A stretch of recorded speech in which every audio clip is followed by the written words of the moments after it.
Hello students, तो आज हम लोग विद्युत रसायन का अगला लेक्चर देखेंगे।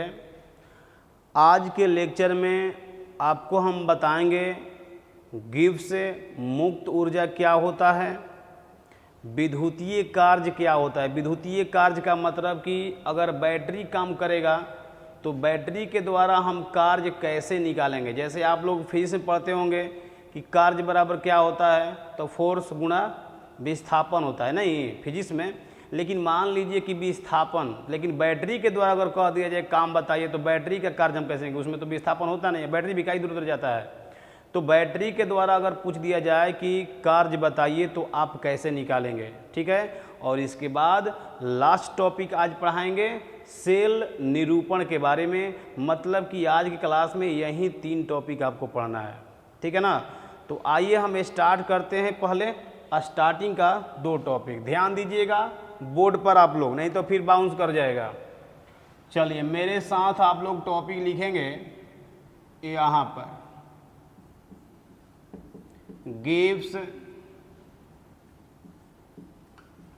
मुक्त ऊर्जा तथा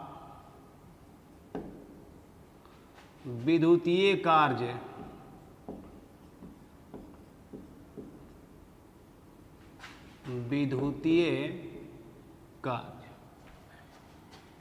इसको इंग्लिश में लिखेंगे gives free energy and electrical work. समझे? तो सबसे पहला सवाल आपके माइंड में आता होगा कि गिब्स मुक्त ऊर्जा क्या होता है। नहीं, तो ध्यान दीजिएगा, पहले आप अच्छा से समझ लीजिए। ये जो टॉपिक है गिब्स मुक्त ऊर्जा, ये 11th क्लास का टॉपिक है, ठीक है। आप लोग अगर पढ़े होंगे तो ठीक है, नहीं भी पढ़े होंगे तो कोई बात नहीं। अब ध्यान दीजिएगा, यहाँ पर आपको हम इसका परिभाषा बताने के बाद ही आपको हम आगे ले चलेंगे, ठीक है। तो चलिए पहले हम समझते हैं गिब्स मुक्त ऊर्जा के बारे में, उसके बाद ही ना कुछ दूसरा चीज़ पढ़ेंगे। तो आइए मेरे साथ आप लोग हेडिंग लिखेंगे गिब्स मुक्त ऊर्जा। इसको हम सूचित करते हैं जी से। ध्यान दीजिएगा, आपको इसका परिभाषा बताएंगे कि किसी भी तंत्र या निकाय की वह ऊर्जा जो किसी कार्य को करने में खर्च किया जाता है, उस ऊर्जा को हम क्या बोलते हैं, गिब्स मुक्त ऊर्जा। नाम भी यहाँ क्लियर है, गिब्स मुक्त ऊर्जा। मतलब कि आप में जैसे मान लीजिए कितना भी एनर्जी हो, ऊर्जा हो, तो किसी काम को करने में जो ऊर्जा मेरा खर्च हो जाएगा, उस ऊर्जा को हम क्या बोलेंगे, गिब्स मुक्त ऊर्जा बोलेंगे। बात क्लियर है? आइए यहाँ समझते हैं, इसका परिभाषा लिखेंगे मेरे साथ। किसी तंत्र या निकाय की, तंत्र या निकाय से प्राप्त ऊर्जा की वह मात्रा जिसे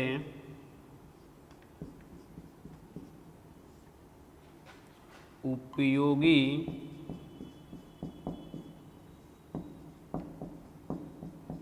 कार्य में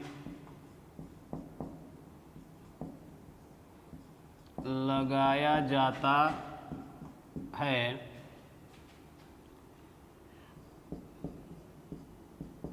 गिब्स मुक्त ऊर्जा कहलाता है। ठीक है, जैसे मान लीजिए कोई भी हम निकाय कोई तंत्र लेते हैं। चलिए आइए यहाँ पर ध्यान दीजिएगा। यहाँ पर ये कोई हम तंत्र लेते हैं, कोई निकाय है, ठीक है। तो भाई सबका कुछ ना कुछ ऊर्जा होता है ना, जैसे आपका भी कुछ ऊर्जा होगा, मेरा भी कुछ ऊर्जा होगा। तो उसी तरह से ये कोई सिस्टम ले लिए हैं तो इसका कुछ ऊर्जा होगा। चलिए मान लेते हैं कि जो आप यहाँ सिस्टम लिए हुए हैं इसका ऊर्जा अभी 100 जूल है। क्लियर यहाँ तक? अब देखिए अगर यह सिस्टम कुछ काम करेगा तो ये तो आपको पता है कि कुछ भी अगर काम करेगा तो इसका ऊर्जा क्या होगा, घटेगा। हम भी काम करेंगे तो मेरा भी ऊर्जा घटेगा। तो इसका ऊर्जा अभी 100 जूल है। जब यह कोई काम करता है तो इसका ऊर्जा घट जाएगा। तो ध्यान दीजिएगा, जब यह कोई कार्य करेगा, काम करेगा तो इसका ऊर्जा पहले से घट जाएगा। ये सिंबल आप समझते रहिएगा। ये सिंबल आपको बता रहा है कि ऊर्जा घटेगा, नीचे की ओर है मतलब ऊर्जा घटेगा। चलिए ऊर्जा घट गया तो यहाँ पर जो सिस्टम आपका है, जो निकाय है, मान लेते हैं इसका ऊर्जा 80 जूल है। 20 खत्म हो गया। तो अगर आपसे पूछा जाए कि बताइए इसमें गिब्स मुक्त ऊर्जा कितना है, तो ध्यान दीजिएगा किसी भी पदार्थ का आप जो मुक्त ऊर्जा का मात्रा है वह नहीं बता सकते हैं कि कितना होता है। समझ रहे हो? किसी भी पदार्थ का एक्यूरेट मान, सही मान कितना है ये आप नहीं बता सकते हैं, लेकिन कितना का परिवर्तन होता है ये आप बता सकते हैं। जैसे आप से पूछा जाए कि आपके फादर जी का इनकम बताइए, सुन ध्यान से, तो आप कहेंगे कि सर मेरे पापा जो है 1 साल में 10 लाख कमाते हैं, बोल दिए। लेकिन अगर वह साल बीत गया और उनसे आप पूछिए कि बताइए 10 लाख का हमको हिसाब दीजिए, तो वह आपको हिसाब तो देंगे लेकिन उनका हिसाब जो है वो 10 लाख नहीं होगा, जरूर कुछ ना कुछ कम ही हो जाएगा। नहीं समझा? वहीं बोल रहे हैं कि ऊर्जा कितना उस सबस्टांस में है, उस पदार्थ में है, आप इसका एक्यूरेट मान नहीं बता सकते हैं लेकिन परिवर्तन बता सकते हैं। जैसे मान लो ये तो तुमको पता है ना कि मेरे फादर जी का इनकम 10 लाख है, अब कहीं 1 लाख खर्च कर दिए तो 9 लाख बचेगा। लेकिन अब कह देगा कि 10 लाख उनको जुड़वा कर दिखाइए तो वह हिसाब नहीं दे पाएंगे 10 लाख का। मेरी बात समझ रही हो? तो वहीं आइए यहाँ पर ध्यान दीजिएगा, इसमें ऊर्जा में परिवर्तन, तो इसको हम डेल्टा जी लिखेंगे। अगर हम इसको मान लेते हैं इसका ऊर्जा जो है वो G1 है और इसका ऊर्जा वो G2 है, तो हम जो परिवर्तन निकालेंगे, ध्यान देना, हमेशा अंतिम वाला हमेशा क्या होता है, अंतिम माइनस शुरू वाला। तो अंतिम वाला कितना है, 80 है, शुरू वाला बोलो, शुरू वाला 100 है, कितना आएगा ये, -20 जूल। तो ध्यान दीजिएगा ये डेल्टा जी जो है ना, इसको बोला जाता है मुक्त ऊर्जा में परिवर्तन। तो हम यहाँ लिख देते हैं गिव्स मुक्त ऊर्जा में परिवर्तन, ऊर्जा में परिवर्तन। क्लियर है? एक बात आप लोग ध्यान दीजिएगा कि कोई भी पदार्थ अगर ऊर्जा को बाहर करता है तो उसका डेल्टा जी हमेशा माइनस में आएगा। जैसे मान लीजिए कि हम ही हैं, मेरे को ले लीजिए, अगर हम अपना ऊर्जा खत्म करते हैं तो डेल्टा जी बराबर होता है अंतिम माइनस शुरू वाला। तो अंतिम वाला तो कम रहेगा और माइनस शुरू वाला, अंतिम माइनस शुरू वाला, तो शुरू वाला ज़्यादा रहेगा, अंतिम वाला कम रहेगा। तो ये क्या होगा, हमेशा आएगा निगेटिव में। ध्यान दीजिएगा, ये निगेटिव का मतलब ये मत कह देना कि 0 से कम है, 0 से कम नहीं, यह निगेटिव बता रहा है केवल इतना ही बात कि सिस्टम का जो ऊर्जा है वह उतना घट गया है, बस। समझ रहे हो? तो कहने का मतलब ये बता रहे थे कि डेल्टा जी हमेशा क्या होगा, निगेटिव होगा अगर सिस्टम अपने ऊर्जा को त्याग करता है तब। क्लियर है? तो ये तो अभी तक जो था ये 11th क्लास की बात था यहाँ तक। ठीक, अब आइए हम चल रहे हैं, विद्युत रसायन चल रहा है ना, अब इसमें आ रहा है ये इतना सारा चीज़ जानने के बाद। ठीक, तो इसका जल्दी से आप स्क्रीनशॉट लीजिए। स्क्रीनशॉट जल्दी ले लिए, हो गया?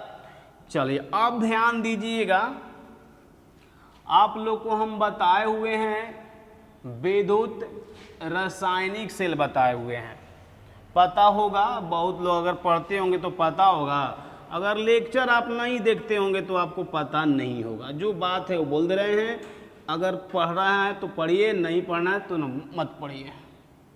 आइए यहाँ पर, यहाँ ध्यान दीजिएगा, विद्युत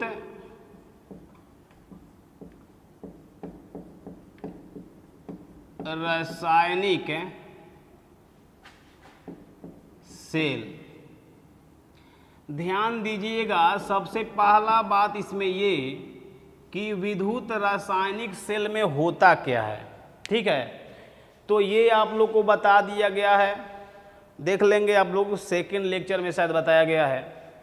तो विद्युत रासायनिक सेल में रासायनिक जो ऊर्जा होता है वह विद्युत ऊर्जा में परिवर्तित हो जाता है। जैसे आपका कोई बैटरी है, इन्वर्टर का बैटरी हो, चाहे जो भी हो, ट्रैक्टर का बैटरी हो, ट्रक का बैटरी हो, तो बैटरी के अंदर में क्या होता है? अभिक्रिया होता है। तो जब अभिक्रिया होगा बैटरी के अंदर में, तो उसमें उत्पन्न कौन सा होगा? रासायनिक ऊर्जा उत्पन्न होता है।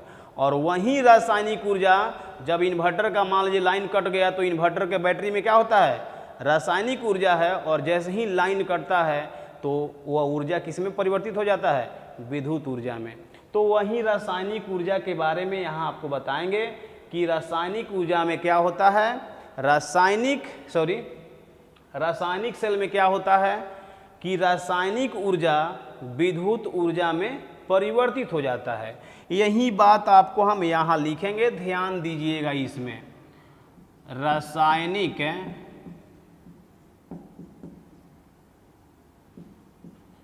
ऊर्जा विद्युत ऊर्जा में परिवर्तित होती है। तो हमको ये बताइए, जो रासायनिक सेल है अगर उसका ऊर्जा विद्युत ऊर्जा में परिवर्तित हो रहा है, यानी कहने का मतलब क्या समझ रहे हैं कि वह भी अपने ऊर्जा का त्याग कर रहा है। अब मेरा पास ऊर्जा है, अब इसको हम ऊर्जा को हम बाहर निकाल रहे हैं, किस में? रासायनिक ऊर्जा को किस में बदल देता है? विद्युत ऊर्जा में निकल रहा है। तो इसका मतलब क्या समझ रहे हैं, वह भी तो ऊर्जा कम ही हो रहा है ना समझा? वह भी ऊर्जा क्या कर रहा है? ऊर्जा को त्याग कर रहा है। यानी ऊर्जा को जब त्याग करेगा तो हम कह सकते हैं कि इसमें भी डेल्टा जी का मान क्या होता है? नेगेटिव में होगा, क्योंकि यह भी ऊर्जा को त्याग करता है, विद्युत रासायनिक सेल। क्लियर यहाँ तक है? ये आप समझ गए। चलिए अब ध्यान दीजिएगा कि ये तो समझ गए कि कोई भी सेल अगर काम करता है तो उसमें ऊर्जा लॉस होता है, और जब ऊर्जा लॉस होगा तो उसका डेल्टा जी क्या होता है? वो ऋणात्मक होता है। अब आएंगे हम विद्युतीय कार्य में, ध्यान दीजिएगा, बैटरी जो काम करता है उसके बारे में हम आ रहे हैं। विद्युतीय कार्य, ठीक है, इलेक्ट्रिकल वर्क, ध्यान देते रहना, इलेक्ट्रिकल वर्क, इसको हम माइनस डेल्टा जी लिखेंगे। कहेंगे सर माइनस क्यों आप लिख रहे हैं? तो ऊपर में आपको यहाँ दिखाई दे रहा है, आपको पहले ही बोले हैं कि कोई भी अगर बैटरी काम करता है तो बैटरी के अंदर में जो ऊर्जा है वह बाहर निकलता है, किस में? विद्युत ऊर्जा के रूप में। तो बाहर निकलता है मतलब क्या समझ रहे हैं, ऊर्जा का वो लॉस करता है। तो ऊर्जा का जब लॉस करेगा तो वो माइनस में होगा उसका, समझ रहे हो। अब ध्यान दीजिएगा, जो ऊर्जा वह लॉस कर रहा है तो क्यों लॉस करता है, किसी काम को करने में। ध्यान देना यहाँ पर, यहीं पर मेन पॉइंट है। कोई भी बैटरी या सेल जो ऊर्जा को लॉस कर रहा है तो क्यों लॉस करता है, ऐसे ही लॉस करने लगता है, नहीं, किसी काम को करने में। जैसे इन्वर्टर का बैटरी है, लाइन कट गया तो वो अपना ऊर्जा को लॉस करता है। लॉस क्यों करता है, पंखा चलाने के लिए नहीं, लाइट जलाने के लिए। तो आपको क्या बताया गया परिभाषा, यही ने बताया गया कि जब कोई निकाय अपने ऊर्जा को त्याग करता है किसी काम को करने में तो उसको बोला जाता है गिब्स मुक्त ऊर्जा बोला जाता है। वही बात यहाँ आपको समझा रहे हैं कि अगर कोई बैटरी काम कर रहा है तो वह साइन ऋणात्मक होगा, और किसी बैटरी के द्वारा जो काम होता है वह ध्यान दीजिएगा यहाँ पर कैसे निकाला जाता है। यहाँ पर NF और ये होता है E सेल। अब आप लोग फिजिक्स में ध्यान दीजिएगा। अब फिजिक्स में क्या होता है, फिजिक्स में होता है वर्क इक्वल टू क्या होता है, यहाँ पर होता है बल होता है और फिर क्या होता है, विस्थापन होता है। यही ना आप लोग पढ़े होंगे, फोर्स इनटू डिस्प्लेसमेंट, नहीं। तो ये फिजिक्स का काम है। लेकिन बैटरी के तो अगर काम पूछ देगा तो बैटरी तो चल नहीं रहा है, वो तो वहीं पर है, तो उसका काम हम कैसे निकालेंगे। तो उसका काम निकालने के लिए यहाँ पर N है, F है और ये सेल का विद्युत वाहक बल, विद्युत वाहक बल भी हो गया है, समझ रहे हो ना। तो उसको हम E सेल बोलते हैं। अब कहे कि सर ये क्या है, आइए देखिए, देखते जाइएगा ध्यान से। 11th क्लास का इसमें कंसेप्ट है। अगर आप लोग 11th क्लास में पढ़े होंगे तो समझ में ठीक से आएगा, नहीं समझ में आए तो उसको याद कर लीजिएगा। आप लोग पढ़े होंगे थर्मोडायनेमिक्स में, ठीक है, ऊष्मागतिकी में, उसमें आपको बताया गया था कि work done equal to Q into delta भी होता है। अगर आप लोग पढ़े होंगे तो याद होगा, नहीं पढ़े होंगे तो याद नहीं होगा, समझ रहे हो। Q आवेश है और ये विभवांतर है, डेल्टा भी क्या है, विभवांतर। तो दोनों में अगर गुणा करते हैं तो ये आता है कार्य आता है। यहाँ भी बात वही है, ये विभवांतर है तो विभवांतर क्या होता है, इलेक्ट्रोमोटिव। यहाँ पर विद्युतवाहक बल, यही विद्युतवाहक बल क्या होता है, विभवांतर। आपको बताए थे जब परिभाषा, तो वहाँ देख लीजिएगा। और ये Q के जगह पर हम NF लिख रहे हैं क्योंकि Q बराबर NF होता है। इसी में चैप्टर में आपको हम आगे बताएंगे कि Q बराबर NF कैसे आता है। फिलहाल अभी आपको नहीं बता पाएंगे, अभी याद रखिएगा कि Q के जगह पर हम NF रखे हैं और ये विद्युतवाहक बल है जो कि विभवांतर के बराबर होता है, यहाँ रख दिए हैं, ठीक है। अब ध्यान दीजिएगा, क्या यहाँ पर हम डेल्टा जी बराबर माइनस को उधर लेकर चले जाएंगे तो क्या माइनस NF और E सेल हम लिख सकते हैं क्या, एकदम लिख सकते हैं, कोई दिक्कत नहीं है, लिख सकते हैं। तो अब आइए कौन क्या है यह भी आपको लिखवाना पड़ेगा ना, N। आइए ध्यान दीजिएगा, यहाँ पर स्थानांतरित इलेक्ट्रॉनों की संख्या, स्थानांतरित इलेक्ट्रॉनों की संख्या है।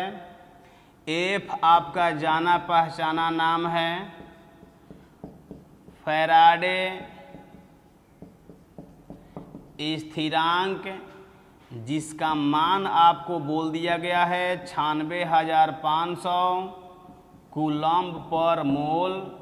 और ये तो आप लोग को पता होगा ही, ई सेल क्या है, तो सेल का विद्युतवाहक बल है, ठीक है। यहाँ पर लिख दे रहे हैं सेल का विद्युत वाहक बल। ठीक है, अगर आप लोग को ये सब समझने में दिक्कत हो रहा है तो हमको केवल मतलब यहाँ पर है इनसे, केवल इनसे मतलब है, बाकी किसी से नहीं। डेल्टा जी आपको बता दिया गया, ये विद्युतीय कार्य है NFE सेल। अगर दिक्कत हो रहा है तो केवल इसको याद रखिएगा। डायरेक्ट यहाँ से क्वेश्चन पूछता है ऑब्जेक्टिव में, बहुत सारे ऑब्जेक्टिव में तब पूछ देता विद्युतीय कार्य बराबर होता क्या है। अगर याद भी रहेगा तो आप टिक कर देंगे, माइनस में, निगेटिव में, क्योंकि काम हो रहा है ना इसलिए। ठीक है, तो चलिए इसको जल्दी से आप स्क्रीनशॉट लीजिए। हो गया? चलिए अब आ रहे हैं हम अगला टॉपिक। ये आप लोग तो समझ गए होंगे। चलो ध्यान दो, इसको हम मिटा दे रहे हैं।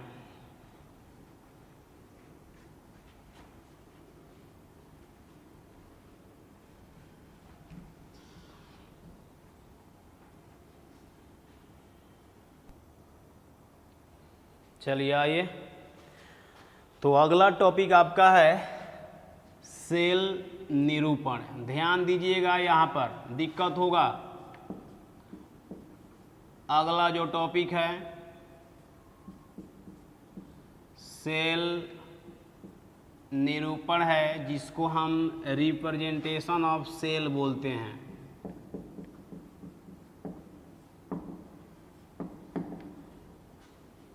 Representation of cell.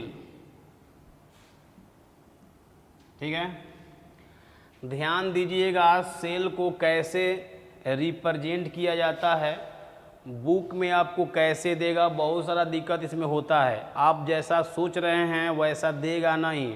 ठीक है, तो आज के क्लास में यही आपको बताना है कि सेल निरूपण क्वेश्चन में कैसे लिखेगा और हम कैसे समझेंगे।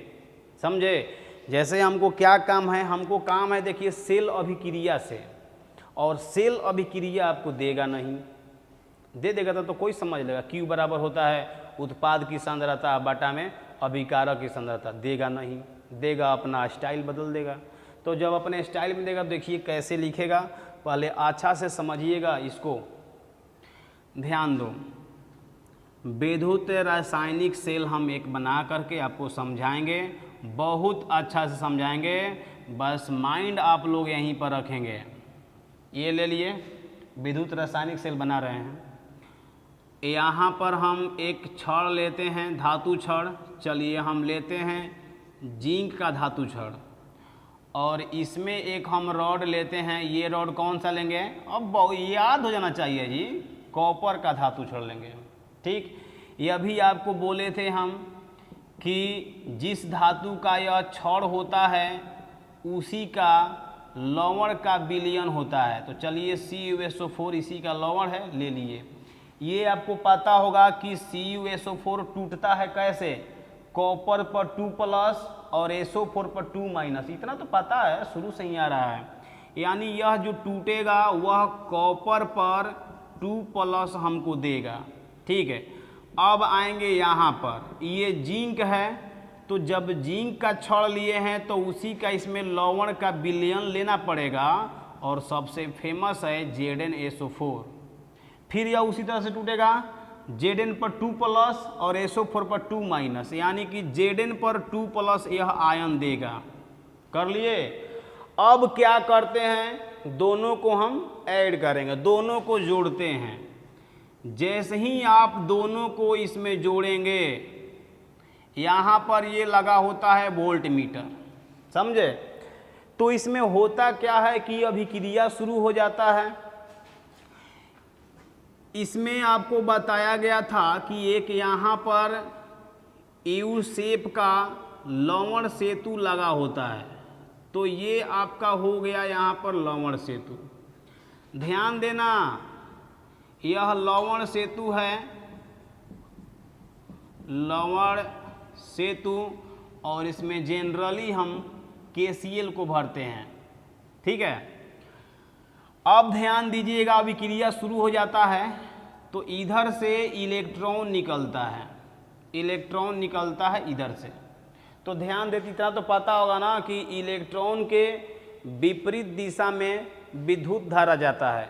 जब इलेक्ट्रॉन इधर से इधर आ रहा है तो विद्युत धारा इधर से इधर जाएगा। ठीक है, इतना तो क्लियर है।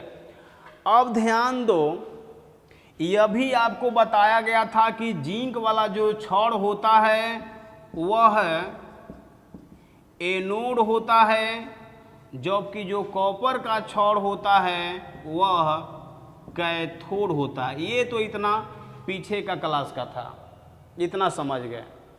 अब आ रहे हैं सेल निरूपण, आपको बताना है ना कैसे निरूपित किया जाता है, वहीं आपको दिखाना है। देखो कैसे लिखेगा, कैसे आपको क्वेश्चन में देगा। ये क्या है, लवण सेतु। तो पहले करता क्या है ना कि लवण सेतु को ऐसे लिख देगा। ध्यान देना, ये भूत नहीं है, लवण सेतु को ऐसे लिखता है। अच्छा से माइंड को सेट रखेंगे, सब कुछ समझ में आएगा। लवण सेतु, लवण सेतु के बाईं तरफ है, बाईं ओर एनोड लिखा जाता है और इसके दाईं तरफ कैथोड लिखा जाता है। समझ लो मेरी बात। लवण सेतु पहले बीच में लिख देना, बाईं ओर एनोड, दाईं ओर कैथोड। तो हमको ये बताओ कि बाईं तरफ एनोड है तो एनोड कौन सा है, जिंक ना। तो जिंक पर क्या होता है, ये एनोड पर क्या होता है, ऑक्सीकरण। ये भूलिए मत, बार बार आ रहा है। तो यहाँ ऑक्सीकरण करा दीजिएगा, Zn पर 2+, ये हो गया ऑक्सीकरण। क्लियर है। अब बोलो, इस साइड होता है दाईं तरफ कैथोड, कैथोड पर क्या होता है, अवकरण। अवकरण मतलब इलेक्ट्रॉन को ग्रहण करता है। तो ये क्या है, कॉपर पर 2+ है, और जब इलेक्ट्रॉन को ग्रहण करेगा, ये 2 को क्या किया है, त्याग किया है। तो ये जितना त्याग करेगा उतना ही ये ग्रहण करेंगे। तो ये 2 इलेक्ट्रॉन को ग्रहण किया तो बनेगा कॉपर। ये आपको सेल निरूपण है, यही ऐसा ही एग्जाम में देगा। इधर एनोड लिखेगा, इधर कैथोड लिखेगा, ऐसे आपको दे दिया। ठीक है।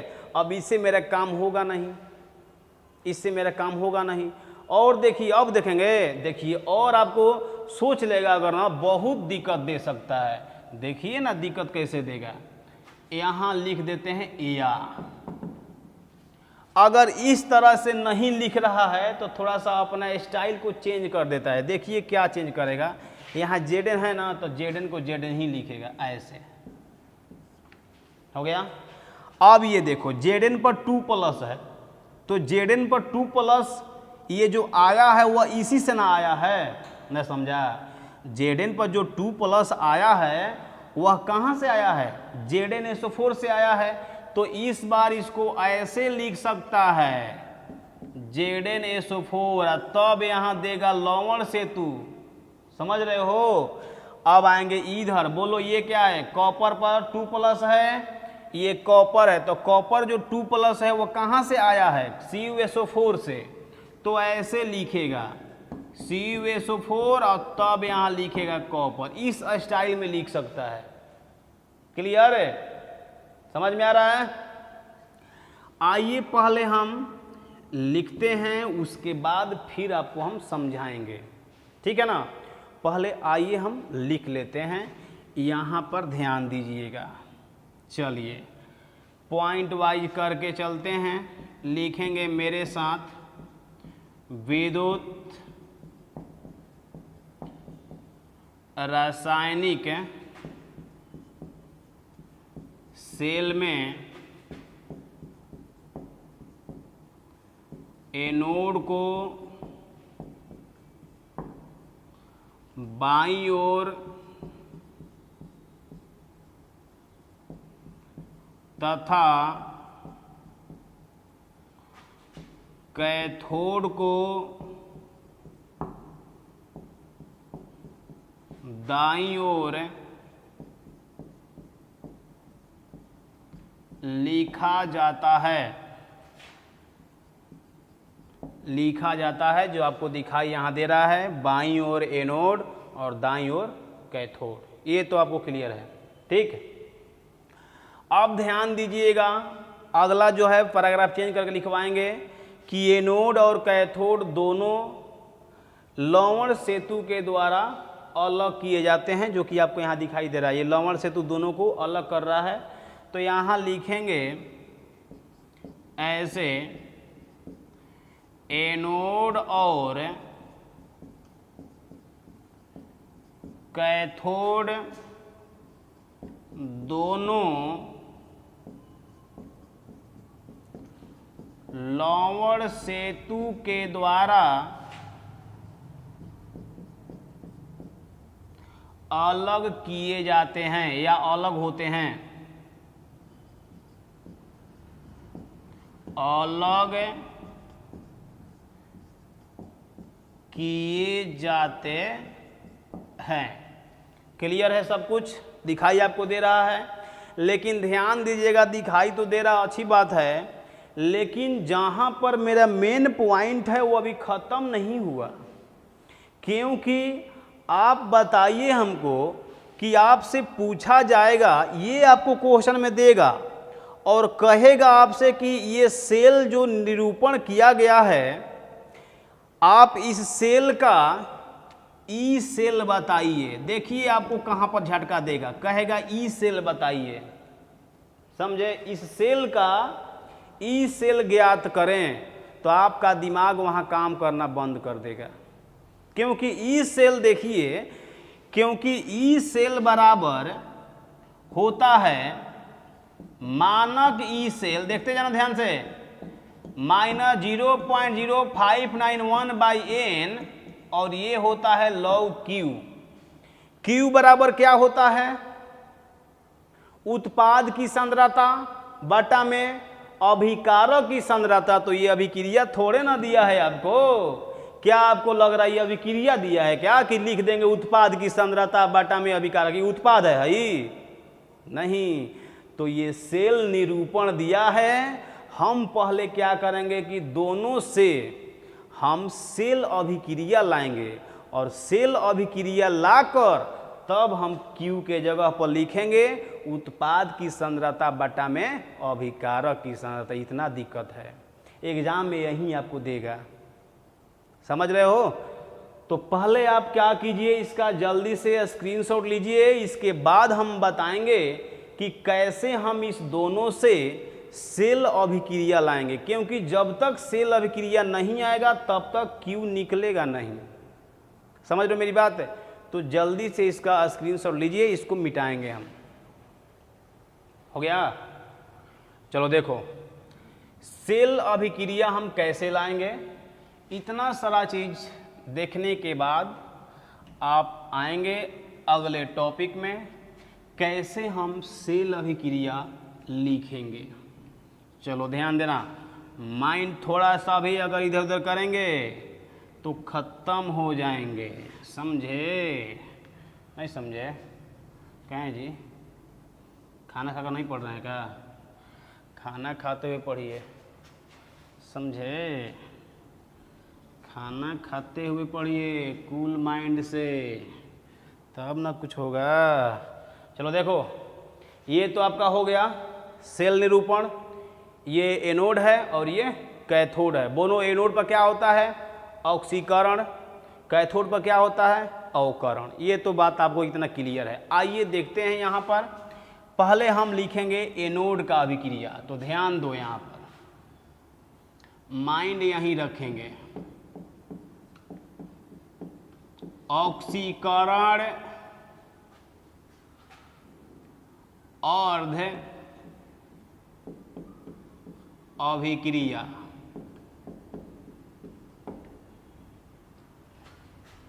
या आप इसको बोल सकते हैं एनोड, ठीक है। ध्यान दीजिए यहाँ पर Zn से Zn2+ है, ऑक्सीकरण है। तो बताइए यह Zn से Zn2+ है तो क्या किया होगा, यह 2 इलेक्ट्रॉन का त्याग किया होगा।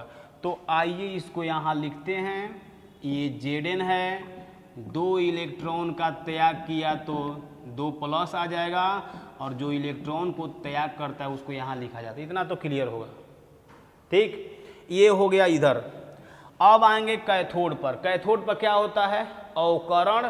तो अभिक्रिया को हम बोलते हैं अवकरण अर्ध अभिक्रिया, ठीक है। अभिक्रिया को हम बोलेंगे अवकरण अर्ध अभिक्रिया, और ये जो कैथोड है, जो सेल है, उसको बोलते हैं अवकरण अर्ध सेल।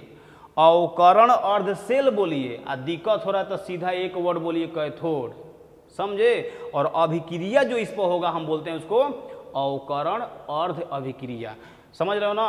तो आएंगे अब इस साइड, माइंड सेट रखिएगा। अवकरण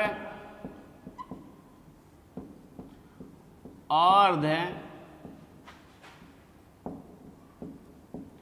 अभिक्रिया, समझे। दिक्कत हो रहा है तो क्या बोल देंगे कि कैथोड पर ये अभिक्रिया होगा। यहां तक तो समझ में आ गया। ध्यान दीजिएगा, कॉपर 2 प्लस ये कॉपर हो गया, इसका मतलब कि यह 2 इलेक्ट्रॉन को ग्रहण किया होगा तब ना इसका प्लस खत्म हो गया है। तो यही 2 इलेक्ट्रॉन जो त्याग किया है ना, यही ग्रहण करता है। तो ध्यान दीजिएगा, यहाँ पर यह है कॉपर पर 2 प्लस, और यही 2 इलेक्ट्रॉन को यह ग्रहण करेगा और बनाएगा कॉपर, ठीक है। क्या आपको कभी हम भूल से बोले थे, भूल करना ही अच्छा से बोले थे कि ये अर्ध अभिक्रिया है, ये अर्ध अभिक्रिया है, दोनों को हम जोड़ेंगे तो पूर्ण अभिक्रिया आएगा, और वह पूर्ण अभिक्रिया क्या होता है? सेल अभिक्रिया होगा। आइए दोनों को हम जोड़ते हैं, ऑक्सीकरण और अवकरण। तो 2 इलेक्ट्रॉन का त्याग, 2 इलेक्ट्रॉन का ग्रहण, दोनों खत्म। इधर बोलो क्या बचेगा? इधर बचेगा जिंक। जिंक होता है ठोस, अरे इस ठोस है। अब इधर बचेगा क्या? कॉपर पर ध्यान देना ना, कॉपर पर 2 प्लस, और देखिए कॉपर पर 2 प्लस का मतलब समझ रहे हो, इसमें जल है, क्यों? तभी तो आयन में टूटा हुआ है। तो ये हम लिख देते हैं एक्वस। एक्वस मतलब जलीय। इधर आएंगे, इधर क्या बचेगा? Zn पर 2 प्लस है, तो Zn पर जब 2 प्लस है, आयन है, तो आयन का मतलब इसमें जरूर वाटर होगा, जल, एक्वस जलीय। और प्लस क्या लिखेंगे? कॉपर। तो कॉपर क्या है? ये कुछ नहीं है, तो कॉपर ये ठोस है। यही आपका हो गया सेल अभिक्रिया। ये क्या हो गया? सेल अभिक्रिया हो गया। और जब सेल अभिक्रिया हो गया तो इसका Q आप आराम से निकालेंगे। कैसे निकलता है? उत्पाद की सांद्रता बटा में अभिकारक की सांद्रता। तो उत्पाद की सांद्रता में देखो, उत्पाद की सांद्रता में आपको पिछले लेक्चर में बोले थे कि कॉपर क्या है? ठोस है। तो ठोस की सांद्रता 1 होता है, इसलिए ठोस वाले का सांद्रता नहीं लिखा जाता है। तो Q बराबर उत्पाद की सांद्रता, तो उत्पाद में इसका नहीं लेंगे, इसका केवल हम लेंगे 2 प्लस, समझे। बाटा में अभिकारक की सांद्रता, तो अभिकारक में देखो इस बार जिंक ठोस है, तो ठोस वाले का मत लेना। कॉपर पर 2 प्लस है तो इसका लेना, समझे। और ये जब पूछेगा क्वेश्चन में ना, तो आपको इसका सांद्रता दिया रहेगा, इसका सांद्रता दिया रहेगा। सांद्रता मतलब भूत मोलरता, समझे। तो एकदम देगा तो आप रह करके निकाल दीजिएगा, ठीक है। तो आप ऐसा कीजिए कि इसको जल्दी से प्रिंट कर लीजिए, और एक छोटा सा क्वेश्चन है, उस क्वेश्चन को आप जल्दी से देखेंगे। फिलहाल इसको जल्दी से प्रिंट कीजिए। तो देखिए ये क्वेश्चन है। क्वेश्चन में ये बहुत आसान है, इसमें कुछ नहीं है, ये थोड़ा सा इजी क्वेश्चन दे दिए हैं। कह रहा है कि सेल, ये सेल आपको दे दिया, तो सेल निरूपण में दिया है। आपको पहले ही बोले थे कि यही वाला सिंबल देगा कि मानक सेल विभव यानी कि मानक ई सेल की गणना करें। तो हमको ये पहले बताओ, देखो मानक यहाँ पर पूछा है, इसमें ये फार्मूला मत लगा देना। इस ये वाला ई सेल बराबर मानक ई सेल, ये फार्मूला नहीं लगेगा। अगर ये पूछा रहता ना ई सेल तब इस फार्मूला से बनता, समझा। तो वो क्या पूछ दिया है, मानक, इसीलिए बहुत आसान है निकालना। देखो कैसे निकालेंगे, अगर आप लोग को परिभाषा भी पता होगा ना तो तुरंत इसको निकाल देंगे। इसमें आपको बताइए तो ये बार बार हम लिख रहे हैं, पिछले क्लास में भी आया था, मानक ई सेल बराबर क्या होता है। तो आपको हम बोले थे एनोड का मानक ऑक्सीकरण विभव, देखते जाना, प्लस कैथोड का मानक अवकरण विभव। ये तो आपको फॉर्मूला पता होगा, यहाँ तक पता है। अब ध्यान दीजिएगा, इसमें तो एनोड कैथोड तो पता है ना। क्या बताया गया तुमको कि ये लवण सेतु के बाईं ओर एनोड होता है और दाईं ओर क्या होता है, कैथोड होता है। तो ये एनोड है और ये कैथोड है। यहाँ कह रहा है कि ये एनोड का क्या चाहिए, ऑक्सीकरण विभव चाहिए। आइए चेक करते हैं, Zn से Zn2+ क्या हुआ है, ऑक्सीकरण, तो इसका चाहिए ऑक्सीकरण विभव। देखते हैं दिया क्या है। आइए देखिए, Zn से Zn2+, यहाँ भी वही है, Zn से Zn2+ है, तो ऑक्सीकरण है। और यहाँ हमको दिया है ऑक्सीकरण ही दिया हुआ है, तो जो हमको चाहिए वही यहाँ दिया है। तो ये जैसे है वहीं यहाँ रख दीजिएगा। ध्यान दीजिए, कितना था, 0.763 प्लस। अब आएंगे इधर कैथोड पर। कैथोड पर क्या होता है, अवकरण। तो यहाँ देखो 2+ है 0, तो अवकरण हुआ है। तो आइए देखते हैं दिया क्या है। तो Na2+ ले Na, क्या हुआ यहाँ पर, 2+ ले 0, तो अवकरण हुआ है। अवकरण यहाँ भी और अवकरण ही आपको दिया हुआ है, तो ये जैसे है वैसे ही रख देंगे, -0.25, समझे। और फिर यहाँ से अपना कैलकुलेशन कर लेंगे। ये निगेटिव में है तो ये जाएगा, तो बोल दो कितना होगा, ये होगा 3, ये 5 में से, ये 6 में से 5 जाएगा 1, और ये 7 में से 2 जाएगा तो 5, और ये 0.0, मतलब इतना वोल्ट आपका आंसर आएगा। ठीक है, ये आसान क्वेश्चन था। अब आगे क्वेश्चन थोड़ा थोड़ा हाई होते जाएगा ना, तो पहले आसान क्वेश्चन से आपको सिखा देते हैं कैसे करेंगे, समझे। तो आराम से आप लोग पीछे वाला सारा लेक्चर देखते जाइएगा, तभी आपको माइंड में सेट होते जाएगा। ये धीरे धीरे चल रहे हैं, आराम से पढ़िए कूल माइंड से, और डेली लेक्चर को देखते जाइए, अपना नोट्स बनाकर रिवीजन करते जाइए। ठीक है, तो इसको जल्दी से स्क्रीनशॉट ले लीजिए, और हम मिलेंगे अब अगले लेक्चर में न्यू टॉपिक के साथ। ठीक है, तब तक के लिए ओके, थैंक यू।